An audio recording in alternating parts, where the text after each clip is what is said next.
Boast not thyself of tomorrow, for thou knowest not what a day may bring forth.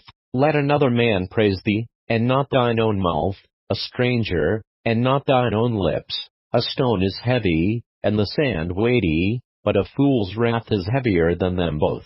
Wrath is cruel, and anger is outrageous, but who is able to stand before envy? Open rebuke is better than secret love.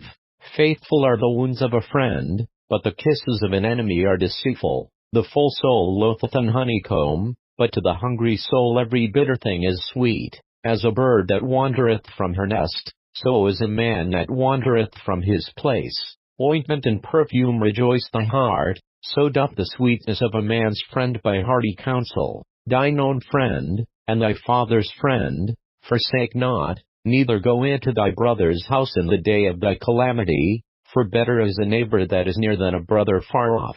My son, be wise, and make my heart glad, that I may answer him that reproacheth me. A prudent man foreseeth the evil, and hideth himself, but the simple pass on, and are punished. Take his garment that is shorty for a stranger, and take a pledge of him for a strange woman. He that blesseth his friend with a loud voice, rising early in the morning, it shall be counted a curse to him. A continual dropping in a very rainy day and a contentious woman are alike. Whosoever hiddeth her hiddeth the wind, and the ointment of his right hand, which beareth itself.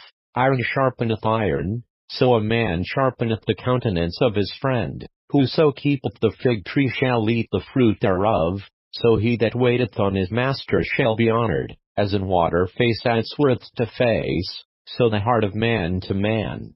Hell and destruction are never full, so the eyes of man are never satisfied. As the fining part for silver, and the furnace for gold, so is a man to his praise. Though thou shouldest bray a fool in a mortar among wheat with a pestle, yet will not his foolishness depart from him. Be thou diligent to know the state of thy flocks, and look well to thy herds. For riches are not forever, and doth the crown endure to every generation? The hay appeareth, and the tender grass showeth itself, and herbs of the mountains are gathered. The lambs are for thy clothing, and the goats are the price of the field, and thou shalt have goats' milk enough for thy food, for the food of thy household, and for the maintenance for thy maidens.